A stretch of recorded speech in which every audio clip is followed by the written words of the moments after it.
Bom dia, boa tarde, boa noite. Começando mais um episódio do Impacto na Encruzilhada, episódio número 156, Urbanismo Social e o Tempo das Coisas.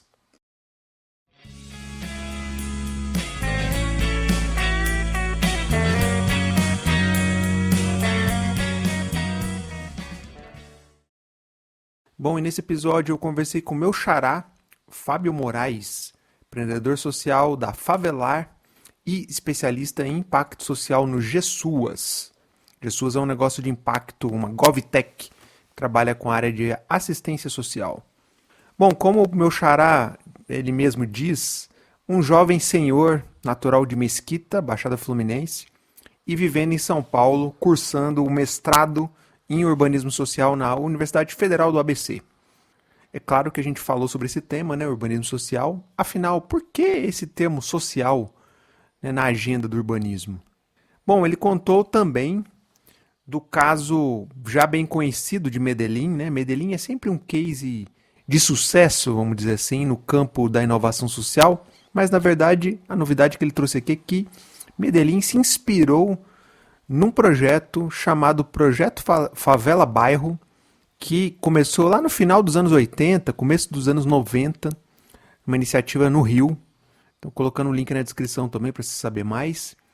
Curioso, né? A gente fala tanto de Medellín, mas a gente apagou da memória essa referência do projeto Favela Bairro. Por acaso você já tinha ouvido falar? Eu nunca tinha ouvido falar. Bom, meu xará também compartilhou a sua experiência, a sua passagem por Moçambique, por Maputo, onde ele adentrou um pouco mais esse campo do urbanismo social e participou da Shell Iniciativa Jovem. Não é publi não, tá? Só para se destacar aqui a importância desse tipo de iniciativa, que às vezes a gente tem crítica, mas tá vendo? Ela abriu uma porta aqui que forjou, de certa forma, o nosso convidado e que ele fala sobre isso.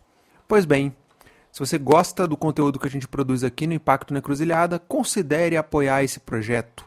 Junte-se ao nosso grupo de pessoas iluminadas que já apoia aí o podcast para a gente seguir essa caminhada. Afinal, né, produzir conteúdo crítico e independente nesse campo do que eu costumo chamar de fantástica fábrica do impacto está longe de ser uma tarefa fácil e trivial. Link do Apoia-se está aí na descrição. Dá uma olhada lá e fortalece esse trabalho aí. Bom, então é isso. Agradecer demais ao Fábio, ao xará pela conversa. E agradecer também a você que já é apoiadora do podcast. E é isso. Sem mais delongas, partiu para o papo.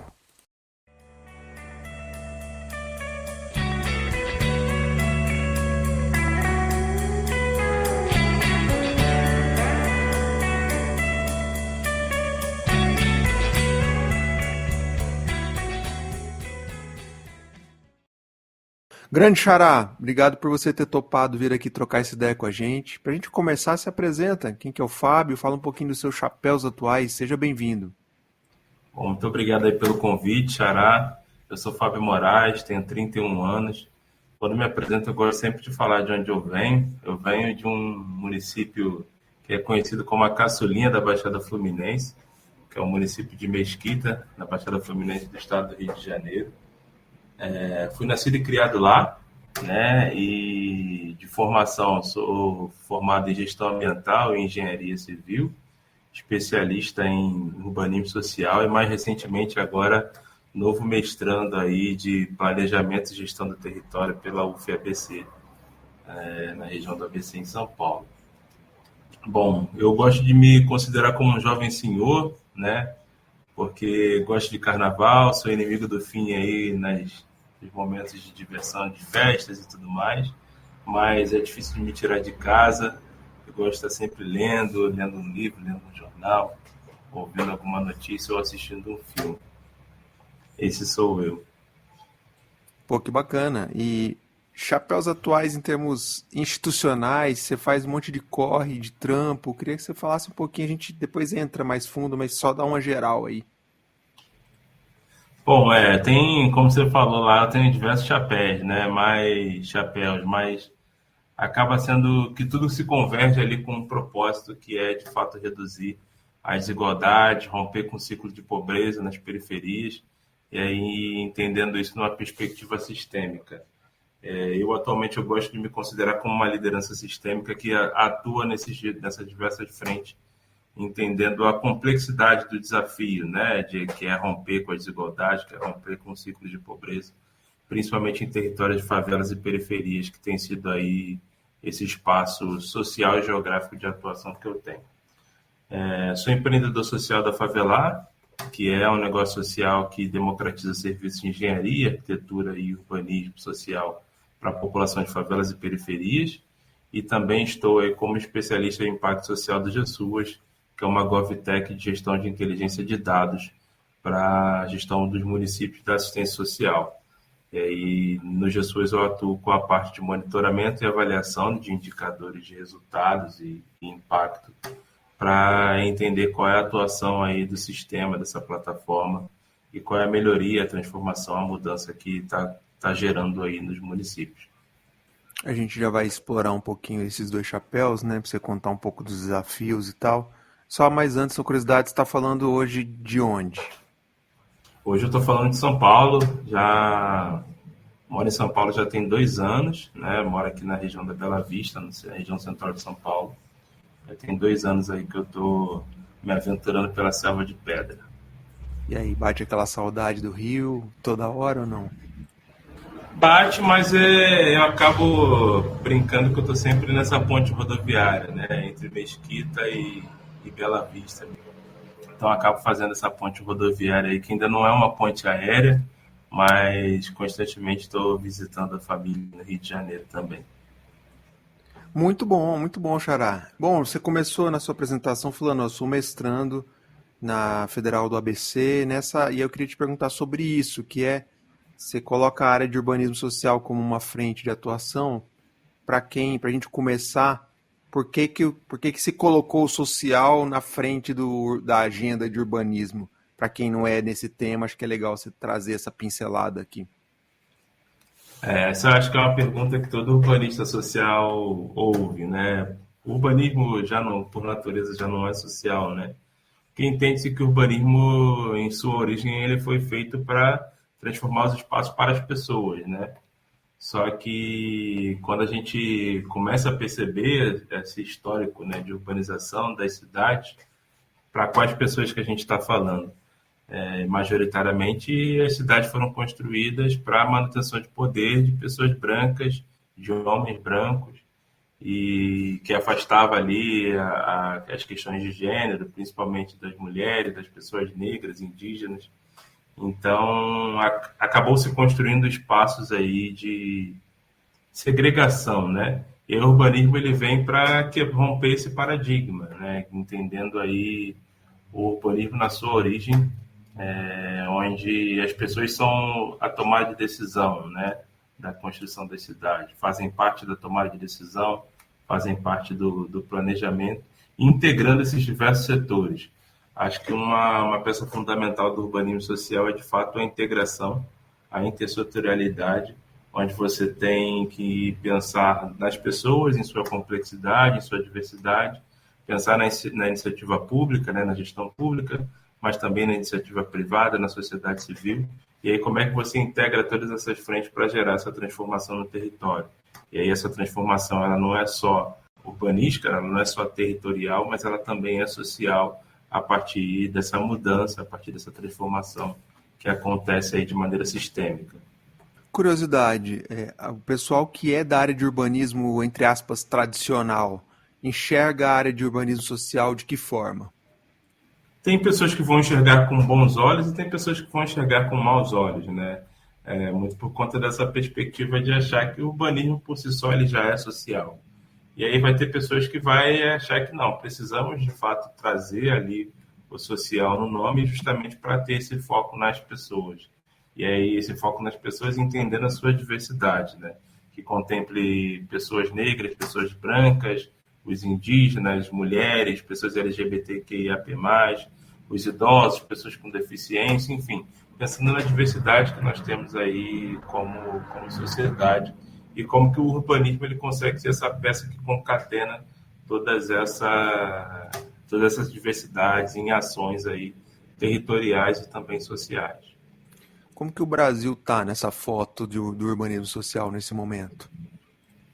Hoje tem um movimento muito grande, né, de trazer essa pauta em voga, e aí tem diversas narrativas. Eu brinco até com alguns colegas que há uma disputa de narrativas aí do urbanismo social, né, de quem quer chegar primeiro ali para levar essa pauta. E acho que isso acaba contribuindo para a popularização, né, do termo, para a popularização do conceito, e ajuda também a chegar em diversas camadas aí da sociedade, tanto na gestão pública quanto na iniciativa privada, mas também nas favelas e nas periferias, que eu acho que esse é o papel fundamental do urbanismo social, né? A gente, eu brinco sempre que o urbanismo social, a gente aprende muito com Medellín, né? Mas é um conceito que os especialistas de Medellín vieram para cá nos anos 90, no final dos anos 80, nos anos 90, para aprender com o projeto de urbanização de favelas, principalmente no Rio de Janeiro, que era o Favela Bairro. E aí, o que aconteceu de diferente, né? Lá em Medellín, que deu errado aqui no Favela Bairro, no Rio de Janeiro. De fato, foi a participação das pessoas, assim, a participação das pessoas, a integração dessas pessoas no planejamento, na tomada de decisão, contribuíram aí com o sucesso que se tem em Medellín e outras cidades também na América Latina que implementaram aí o urbanismo social. Mas o ingrediente que a gente acaba não entendendo muito bem é a questão do tempo, né? Quanto tempo que se levou para que Medellín chegasse aí nesse nível de ser cidade mais inovadora, deixando de ser a cidade mais violenta do mundo. Então, acho que esses ingredientes do tempo, da participação social, é uma participação social que ela é efetiva, onde você integra a população em todo o processo de planejamento até a tomada de decisão, acho que contribui para esse sucesso desses projetos e que também contribuíram para o insucesso de alguns projetos que a gente vê hoje no Brasil. E aí eu acredito muito que o urbanismo social ele pode ser essa peça fundamental de desenvolvimento desses territórios, na medida que você começa a desenvolver novos intelectuais, novos especialistas, novos técnicos vindo desses territórios, vindo da periferia, vindo da favela, que possam contribuir também nessa transformação social e territorial também desses espaços. Muito interessante. E muita gente fala, né, do caso de Medellín. É legal você estar trazendo a referência, né, que pautou, de certa forma, que inspirou esse modelo de Medellín. Muito legal.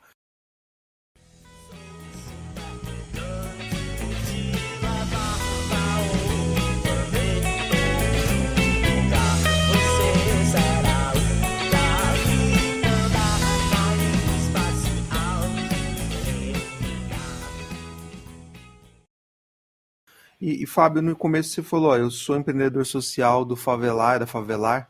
Queria que você falasse um pouco mais desse negócio, tá ativo, desafios, enfim, conta um pouquinho pra gente. Quando eu falo de favelar, eu gosto sempre de falar de desafios, né?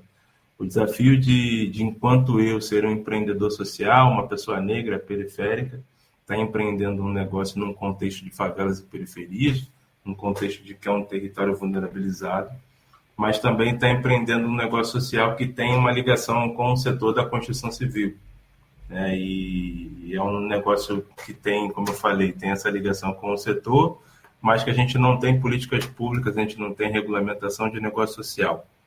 Então, por mais que a gente fale hoje que eu sou empreendedor social, eu sou um empresário que eu tenho uma empresa que regulamentamente ela está em caráter tradicional, vamos dizer assim, né?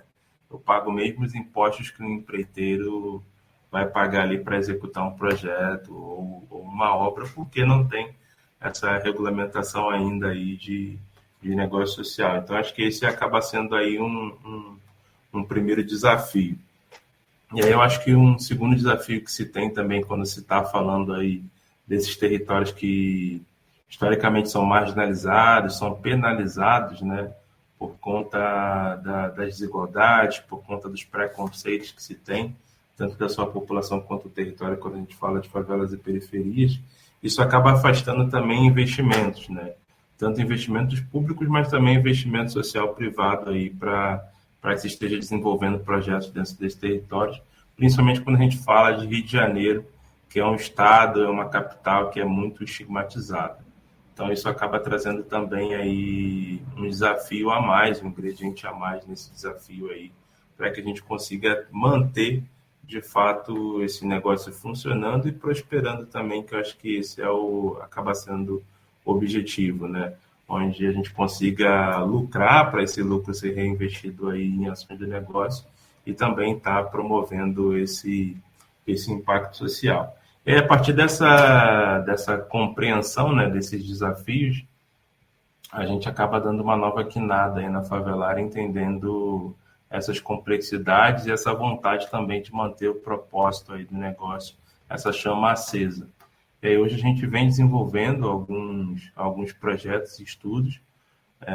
Estamos desenvolvendo um estudo agora focado na penalidade da pobreza, né, que é o quanto que o pobre ele é penalizado por ser pobre, por ser marginalizado, por estar nesse contexto aí de um território de vulnerabilidade social, na perspectiva da construção civil.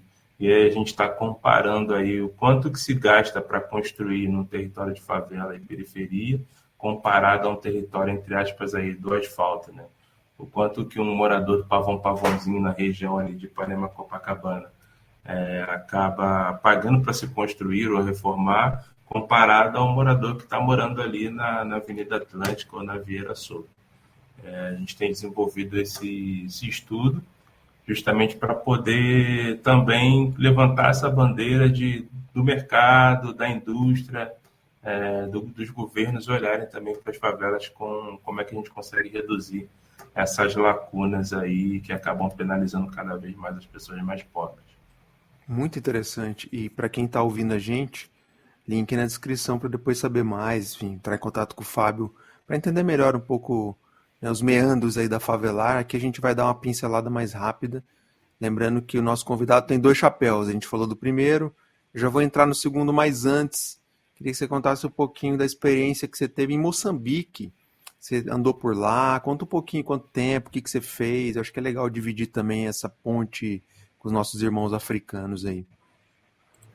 Bacana. Essa é uma pergunta que poucas pessoas me fazem, assim, de quando eu falo, assim, de Moçambique, da experiência que eu tive, como é que foi essa experiência. Acho que foi bastante enriquecedora e isso, quando ela aconteceu, ela me moldou de uma forma, assim, que eu não conseguia prever. Eu fui para Moçambique em 2017, onde eu participei de um intercâmbio empresarial de um programa de empreendedorismo global que era o Shell Iniciativa Jovem, que é um programa da Shell, que internacionalmente é conhecido como Shell Livewire International. E aí, dentro desse programa, tem um projeto chamado Let's Go Trade, que é um programa de intercâmbio empresarial que leva empreendedores aí do mundo inteiro a fazer esse intercâmbio para conhecer mercado, conhecer novas tecnologias, conhecer outros negócios e tudo mais. E aí eu tive a oportunidade aí de visitar a capital de Maputo, em Moçambique, para pesquisar sobre desenvolvimento urbano e habitação de interesse social com tecnologias sustentáveis. Tive a oportunidade de conhecer um projeto lá chamado Casas Melhoradas, que era um projeto desenvolvido por arquitetos urbanistas em parceria, arquitetos urbanistas moçambicanos em parceria com arquitetos urbanistas holandeses, onde pensava-se habitação de interesse social a partir de tecnologias sustentáveis, mas com materiais locais. Moçambique foi uma cidade que ela tem um processo de colonização muito recente, se não me engano, acho que findou-se em 1961 ou 62, e boa parte da população local vivia à margem, vivia nas periferias, nas favelas. E aí esses arquitetos eles acabaram pensando aí como melhorar essas casas, vem aí o nome do projeto Casas Melhoradas, a partir dessas técnicas construtivas sustentáveis, mas com materiais que pudessem ser encontrados aí no local. A cidade, quando ela foi construída, colocou, né, como eu falei, as pessoas locais na periferia, principalmente as pessoas negras, e quando se pensou em construir a moradia para essas famílias, pensou-se em materiais que, na medida que a cidade fosse crescendo, esse material, essas casas fossem fáceis de desmontar e serem desmobilizadas para outros lugares. E aí, muitas dessas casas ainda hoje ainda tem características de serem casas que utilizam zinco e madeira, né? Chapas de zinco e madeira, que são materiais fáceis ali de você construir e desmontar ali para levar para outros territórios. E aí, esses arquitetos eles pensaram, né, nessas habitações a partir dessas tecnologias, usando também alvenarias e outras técnicas para que tivesse conforto ambiental, conforto térmico e de fato fosse sustentável para levar para outros territórios também. Eu tive a oportunidade de conhecer esse projeto, tive a oportunidade de trocar também com alguns engenheiros e arquitetos locais, e quando voltei com muita vontade, muita sede de fazer um pouco mais do que já fazia aí no meu território, na minha atuação, que foi que me enveredou também a entender um pouco mais esse campo do monitoramento e avaliação, né? A gente fala muito de impacto social, a gente fala muito de transformação, mas como é que a gente consegue mensurar isso?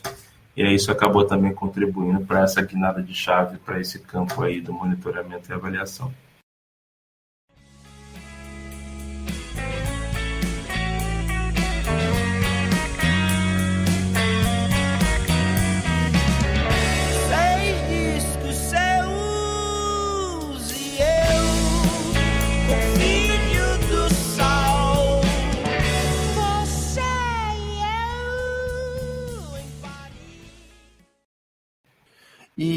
Bom, no início você falou do seu chapéu da Favelar, e aí eu queria que você falasse agora do outro chapéu que é a GESUAS, né, que você apresentou como uma GovTech. Conta um pouquinho mais do trabalho de GESUAS, o que vocês têm feito por lá. Bacana. Bom, como eu falei, o GESUAS é uma GovTech de inteligência de dados, né, socioassistenciais para a gestão municipal, que atua como uma plataforma socioassistencial, oferecendo educação continuada, oferecendo um software e também um atendimento contínuo aí dessa gestão municipal para que se alcance essa eficiência na prestação dos serviços socioassistencial da política de assistência social brasileira. Hoje eu trabalho na área de impacto social, onde venho de um caminho de estruturação dessa área, para que a gente possa fazer um monitoramento e avaliação aí de alguns indicadores de resultados e impactos, para entender qual é a mudança, qual é a transformação que os municípios acabam ganhando ou não a partir da chegada aí do GESUAS dentro dessa gestão municipal. E aí trabalhei estruturando uma teoria de mudança, pensando em indicadores de resultados e impactos, e agora a gente está nesse fluxo de primeiro ciclo de monitoramento e avaliação, entendendo aí quais são os dados, quais são os indicadores que se têm gerados e como é que isso pode se transformar também em oportunidade de negócios para que a gente consiga romper esse ciclo de pobreza e reduzir as situações de vulnerabilidade e risco social aí nos municípios que a gente atende. Atualmente, o GESUAS tem mais de 200 municípios atendidos aí, com atuação em todas as regiões do Brasil, e tem sido um trabalho que bem interessante, porque a gente acaba lidando, de fato, com essa diversidade territorial que é o Brasil, e como que a gente consegue contribuir com isso a partir do monitoramento e avaliação, né? A partir desses indicadores, a partir de indicadores da própria política, do próprio CAD único, entendendo a complexidade, mas também a potencialidade do CAD único aí como esse banco de dados que acaba levantando diversas informações das populações em situações de riscos e vulnerabilidade social, e como que a gente consegue contribuir com isso através de educação, através de conhecimento, através de informação e gestão a partir da inteligência de dados nesses municípios. Então, tem sido um trabalho aí de investigação, tem sido um trabalho de monitoramento para tentar entender qual é o ganho que se tem desses municípios com a chegada do GESUAS. Muito interessante para quem está ouvindo que não se atentou, né? Que é basicamente um negócio social que oferece um sistema, uma proposta de gestão do Sistema Único de Assistência Social, daí a sigla, E aí nós estamos falando de um sistema que chegou, aterrissou nos municípios não faz muito tempo. Está sendo ainda implantado, então tem muitas limitações técnicas, gerenciais lá na ponta para aterrissar todos os programas de assistência social que chegam do governo federal, do governo estadual para os municípios. E aí, só para te ouvir sobre um ponto aqui, Fábio, GovTech é um jeito bonito da gente dizer, mas nós estamos falando do desafio de um negócio que depende de receita, de contratos com o governo. Queria que você explorasse um pouco mais. De fato, isso não é tão bonito quanto a gente imagina, não é mesmo? A gente tem o desafio quando se trata com instâncias públicas, né, com a gestão pública, a gente tem o desafio da burocracia, a gente tem o desafio da tecnologia, o desafio do tempo, o desafio da política. Tudo isso acaba contribuindo aí para trazer essa complexidade quando a gente se fala em compras públicas, em vender para governos. Jesus já tem um ganho de maturidade aí nesses 10 anos. A gente está falando aí de uma empresa que foi fundada em 2013, justamente a partir desse desafio de levar a gestão, primeiro de um equipamento social, que é o CRAS e o CREAS, para um município de Minas Gerais, mas que acabou ganhando aí esse formato de gestão do SUS, que é o Sistema Único aí da Assistência Social, que acaba contemplando aí diversos municípios, estados e que é abarcado aí pela Política Nacional de Assistência Social. Então, acho que esses 10 anos aí de maturidade vem trazendo diversos aprendizados para que essas lacunas, né, de compras públicas, essas lacunas de contratação e tudo mais vão sendo vencidas aí a partir desses anos de experiência. Um ingrediente que a gente está acrescentando agora, de fato, é o impacto social, né? Qual é o impacto que se tem quando o município contrata as soluções que o GESUS oferece? Quando contrata a Universidade GESUS, quando contrata o software, quando contrata o GESUS enquanto plataforma. A gente tem se debruçado aí em indicadores, em resultados para demonstrar esse ganho e também contribuir aí com a nossa visão de inteligência de dados para que os municípios também possam ter uma atuação territorializada mais focada no usuário, mais focada nas pessoas em situação de vulnerabilidade, que de fato possa contribuir para romper, né, para acabar com essas situações de vulnerabilidade e risco social.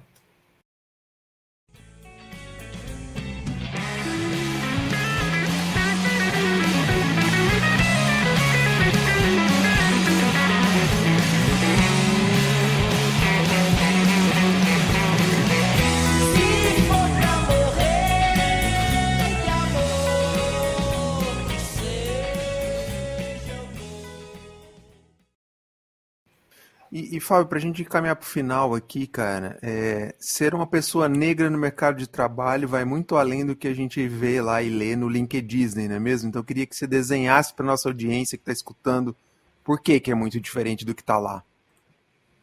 Eu acho que a pauta, né, da diversidade e inclusão há uns 5 anos, um pouco mais de 5 anos, ela já tem ganhado bastante visibilidade, né? Obviamente, a gente ainda tem alguns desafios quando a gente pensa na questão da inclusão, justamente de como trazer essas lideranças, principalmente pessoas negras, para tomar de decisão dentro desses espaços corporativos, né? A gente fala muito de diversidade e inclusão, mas a gente sabe que ela tem um nível ali, ela tem um teto que ela pode alcançar. E aí, quando a gente pensa pessoas negras em cargos de C-level, quando a gente pensa em cargos de direção, em cargos de liderança, de fato, há um número muito baixo, né? Quando a gente fala aí de pessoas negras, pessoas indígenas, mulheres negras, tem esse desafio que é preciso ser vencido. E aí, quando a gente vê no LinkedIn, tudo é bonito, né? Tudo funciona, tudo é maravilhoso, mas na prática, mesmo no dia a dia, a gente tem esses desafios. Mas eu acredito que a gente tem conseguido vencer dia após dia aí com conhecimento, com capacidade, com conhecimento técnico, com vivência. Eu acho que pessoas negras têm uma vivência, trazem uma vivência, uma complexidade que pessoas não negras não trazem em sua maioria. Isso é um ingrediente para que a gente possa levar para o mercado corporativo e tomar melhores decisões, lidar com situações mais complexas e trazer esse ganho que a diversidade traz aí de inovação, de melhoria, de busca contínua e, consequentemente, possa também contribuir com os lucros das empresas. Mas ainda é um desafio quando a gente pensa aí nessa diversidade para que a gente possa romper essa escala aí dos cargos operacionais, dos cargos aí de analista, de técnico, como é que a gente consegue alçar essas pessoas para um nível um pouco maior. Eu acredito que isso se ganha com o tempo, mas acho que o tempo também já está acabando, né, de fato fazer com que essas pessoas possam acessar esses espaços, mas são coisas que a gente consegue romper a partir desses paradigmas, a partir da inclusão, a partir da escuta ativa, a partir da integração dessas pessoas, a partir da participação social. Eu comecei falando da questão do urbanismo social ali, que traz a participação social no planejamento e na tomada de decisão.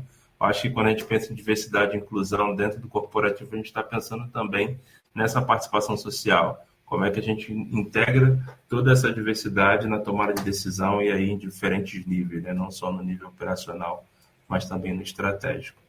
Antes da gente fechar, te agradecer pelo papo e te convidar a fazer o merchan final, divulgar o que você quiser, a reflexão final. Fica à vontade.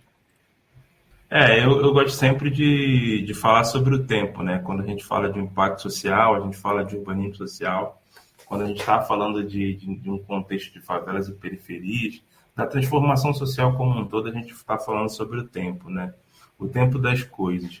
Quando a gente consegue materializar o tempo, documentar o tempo das coisas, quanto tempo que se levou para chegar até o estágio A ou B, quanto tempo que Medellín levou para ser transformada, quanto tempo que a empresa X e YZ levou para ter um impacto social, tudo isso a gente está falando de tempo, né? E a gente pouco documenta isso, a gente pouco garante essa memória. Acho que garantir a memória do tempo é fundamental para que a gente consiga de fato ter ações mais efetivas aí nos futuros.